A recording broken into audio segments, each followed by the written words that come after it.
తెలంగాణ స్థానిక సంస్థల ఎన్నికల్లో పోటీ చేసే అభ్యర్థులకు ఎన్నికల కమిషన్ నిబంధనలను పెట్టింది.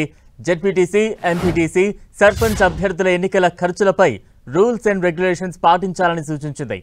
జెడ్పీటీసీగా పోటీ చేసే అభ్యర్థి 4 లక్షల రూపాయల వరకు ఖర్చు చేసేందుకు అనుమతినిచ్చింది. అలాగే ఎంపీటీసీగా పోటీ చేసే అభ్యర్థి 1.5 లక్షల వరకు ఖర్చు చేయొచ్చని చెప్పింది. ఇక సర్పంచ్ అభ్యర్థుల ఖర్చులకు 2 స్లాబులు విధించింది.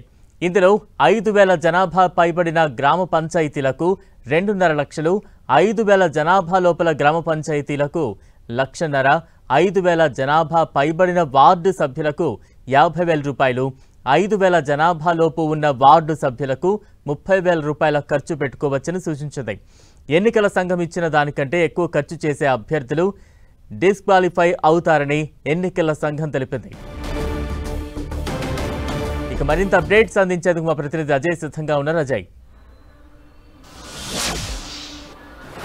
మనం చూసుకోవచ్చు, ఏదైతే స్థానిక సంస్థల ఎన్నికల షెడ్యూల్ ఇప్పటికే వెలువడినటువంటి పరిస్థితి మనకు కనబడుతుంది. ఈ నేపథ్యంలో ఎవరెవరైతే అభ్యర్థులు పోటీ చేయదలుచుకున్నారో వాళ్ళకి ఒక మోడల్ కోడ్ ఆఫ్ కండక్ట్లో భాగంగా కొన్ని ఇన్స్ట్రక్షన్స్ ఇవ్వడం జరిగింది. ప్రధానంగా ఏదైతే వ్యయానికి సంబంధించినటువంటి ఇన్స్ట్రక్షన్స్, వారు నామినేషన్ వేసిన తర్వాత ఎంత ఖర్చు చేయాలి, నామినేషన్ వేసిన దగ్గర నుండి ప్రచారం ముగిసేలోపు ఎంత ఖర్చు చేయాలి దానిపైన ఒక స్పష్టమైన ఇన్స్ట్రక్షన్స్ ఇస్తూ వారికి ఒక నియమావళి కూడా పెట్టినటువంటి పరిస్థితి మనకు కనబడుతుంది. ఇందులో భాగంగా 4 లక్షల వరకు, అంటే జెడ్పీటీసీ పోటీ చేసేటువంటి వ్యక్తి 4 లక్షల వరకు కూడా వ్యయాన్ని చేయవచ్చు. అంతకంటే ఎక్కువ ఖర్చు చేసి ఉంటే అతను డిస్క్వాలిఫైగా చేసే అవకాశం ఉంటుందన్న హెచ్చరికను కూడా జారీ చేయడం జరిగింది.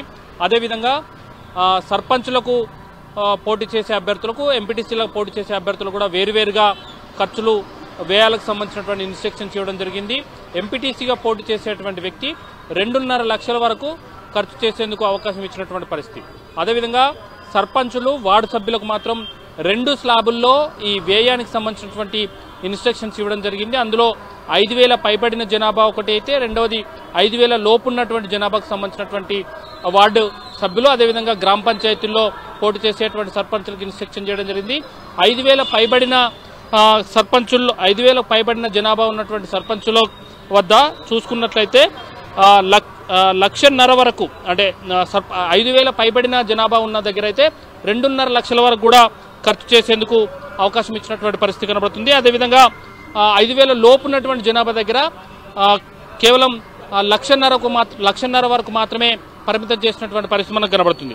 అదేవిధంగా వార్డు సభ్యుల విషయానికి వస్తే 5,000 పైబడినటువంటి జనాభా ఉన్నటువంటి వార్డుల్లో 50,000 వరకు, అదేవిధంగా 5,000 లోపు ఉన్నటువంటి వార్డుల్లో 30,000 వరకు మాత్రమే ఖర్చు చేసేందుకు అవకాశం ఇచ్చినటువంటి పరిస్థితి కనబడుతుంది. ఎంపీటీసీ సభ్యులైతే మాత్రం ఎంపీటీసీ సభ్యులు చూసుకున్నట్లయితే 2.5 లక్షల వరకు వాళ్ళు ఖర్చు చేసేందుకు అవకాశం ఇచ్చినటువంటి పరిస్థితి కనబడుతుంది.